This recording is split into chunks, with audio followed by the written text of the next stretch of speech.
Cora, just to correct the record, because when this pandemic commenced, we were all summoned to government buildings, oppositional leaders, and the record will prove, not you, Minister Donnelly, the record will prove of this House that there was unanimity across all sides of the House, and independents, everybody else, and us in the rural independents, put our shoulder to the wheel firmly and accepted the public health advice and did everything we were asked to do. Of course we did, until we found out that we had an unaccountable body like NEFIT, and we had many other agencies, and yours, the previous minister, and then yours, you took over.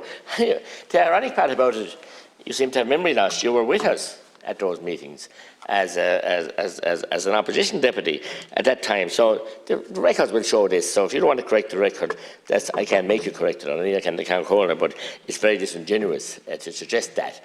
We went and we found out and we saw, and thankfully, it didn't end up the way the fear of God that was put into us, and maybe with good reason at the time, but we saw as it went on and time developed.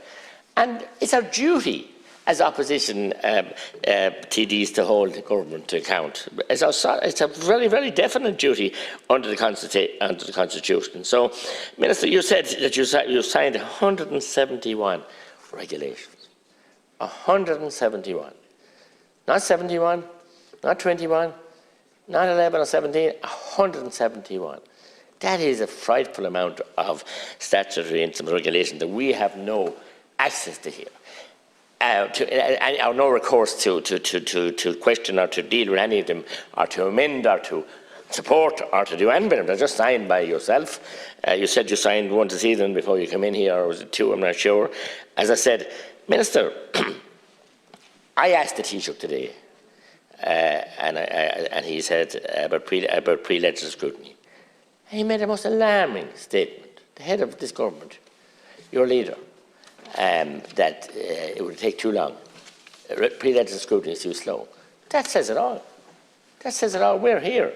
We have amendments. We have amendments on rural independence tonight, an amendment down here, and to cease these measures in February. But we won't reach it. You're making a great play about all the time that you've given to it. 3 hours debate this evening, a report in final stages, something like 3 hours again last week, and you never replied to any of the questions that I had put to you last week, drafted by legal people who voluntarily did it to show about the draconian powers that were in the powers of detention and everything else, and why you wanted them. And amendments this evening are asking them to lay before the House the number of times the powers have been invoked. As all you told us was that those powers, you had them all the time. So, Minister, fair play is fine play with me, but I will not accept, and I will accept what I do on my voting record here, will always accept that, because it's on the House and no one can lie with that. But, Minister, when thousands and tens of thousands of people signed up for Ireland's call, I don't know what figure, I put down several PQs to your department, I could never get the figure of how many you took on and how many people are willing to come back from all over the world, the spirit of the Mill, the Natalie Corlacela, and to help out in time of need. Everybody put their shoulder to the wheel. Frontline services, from people they were able to walk to the people 100 years of age and more. Everybody did. And believe it. But when the messaging then, but when we have no media to question you, or very limited, it's not we have a few journalists to stand out there, but when there's no media scrutiny, and the vast amount of money that your department, the agency, have paid to those media outlets, the vast amount of money which PQs, I'm trying to elicit the exact amounts to the exact outlets, that's buying the media as far as I'm concerned, and buying silence. And when 3.884 billion extra was spent by the HSE and the Department of Health in 2020, from the March to the end of 2020 was spent. No idea, but I'm sure surpasses that, yet what was spent in 2021. 3.884 billion in the 9 months of 2020. Many were recklessly spent in buildings and procurement. There was no proper tender processing, no accountability, no nothing. And you expect us to be silent and to support you and give you a blank cheque, as Deputy Cullen said. As I said, the whole mess around and the absolute abject refusal to entertain antigen testing, which many of us on a daily basis are using to control and to monitor in case that infectious or anything else. But no, you've draconian powers now. You can detain people if your officials think that people are being reckless and paying for them, and then you were going to pay for them finally when he came kicking and screaming into the world. Maybe 18 months later, you were going to pay for it. You were going to subsidise them and everything else. And then, hey, presto, no. You decided that the market would dictate. Well, the market isn't much good to dictate to people who can't afford them. And there are many. If you have a big family and you can't afford them, whether they're €4 each or €8 each, it doesn't make much difference. And the fact that we can't find out what it costs for PCR tests and who's getting 1 million of them were done in the last number of weeks, I'm told. Who's paying that bill? And the cost, the taxpayer. I know I am, but I have to reply because the Minister implicitly replied to all amendments and all our statements and accused me very wrongly of not supporting any of the public health measures. You know that, Minister, or Les Concordia yourself. You're on record here countless times saying that we all supported it.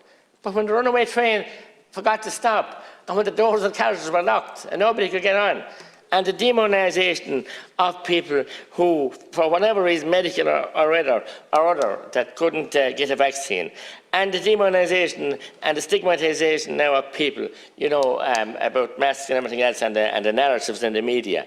It's not a good place for a modern democracy to be in. Very bad place, and the untold damage is being done.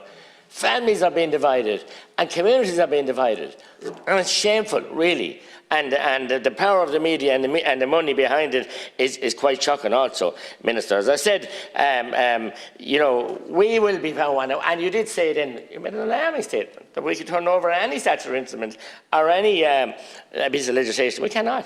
We saw the vote tonight, which I, as a teller, was proud to be called last Friday evening, and it was beaten by double figures, because you have the cobbled-up majority of Fine Gael, Fianna Fáil and the Greens, and government independents who are more Fine Gael than what Fine Gael are, and supporting all of no matter what they are. And they tell people when they ring him up that that's not in the legislation at all. He's Mattie McGrath only imagining that. When I had it by eminent lawyers from Lawyers for Justice who had researched the bill, and when we didn't get the proper detail, or you didn't lay it before us here either. So I'll take no lecture from you, Minister. I will be as robust in debate as anybody else. But the spending, and I'm waiting with bated breath to find out what is spent in 2020. And where is the end game? Where is the end game? To flatten the curve was 2 weeks, first of all. All the different acronyms that you put on it. But we're going on and on and on and on and on. And the demonising of people and the stigmatisation of people is shocking. That's going on. And the fear that's been driven into, I'm glad you corrected that for Deputy McNamara as well about the autistic child. We all have those heart-rending emails and phone calls to our office of people with deaf people and with hearing abilities and different speech and language defects and problems, and they're trying to request the large scale people that have learning disabilities, learning difficulties, that needed to, and in case I be accused of using wrong language, ordinary people that have a plethora of problems, and teachers trying to teach them in the classroom, and the whole area about ventilation and what you were going to do for the schools. None of it has materialised. So now we're turning to the children who were told how many times the schools were the safest place you could be. That suddenly has all changed now. So the mixed messages coming from you in media, and I certainly and my group won't be withdrawing our amendment and won't be giving you a blank cheque. You got it to the tune of $3.884 billion on top of the $19 billion current spending annually. God knows I'm sure to be $6 billion in the full year, or definitely 4.5 or 5, because the spending went on unchecked, unfettered, and accountable to this House. So you can talk about all the PQs you answered and everything else, and the topical debates. I very seldom seen you here for a topical debate. It's during the ministers. I thank the Count Caller for giving the topical debates, but we cannot elicit the answers. And all my duty is to get answers from you and to represent the people. What do you want the whole House to go? Steamroll everybody, crush everybody into the ground, like we did at the first, because we were in fear. And we had to accept the science, and we couldn't question it because it was too serious a situation. But we're paid here to be scrutinise legislation and understand the impact. And no regulatory impact analysis, no impact analysis of any of the measures that you brought in, and the impact on mental health, on cancer services, on scoliosis, you name them. a plethora of people. And you said, yeah, it was to fight with COVID was to free up spaces. But they haven't been freed up. We didn't take over any of the capacity in the private hospitals. We didn't do many of the things that we should have done to try and keep people who have cancers growing inside them and have all kinds of problems and the worries. I spoke to someone today whose daughter's waiting, nearly 2 years for a mammogram.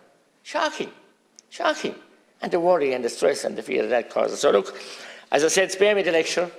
As I said, if you hadn't been with us in opposition at the start, I'd say different. You didn't know anything else. But the weight, obviously, and the weight of big pharma on your hand signing those 171 regulations must be enormous. Go on, Marcus.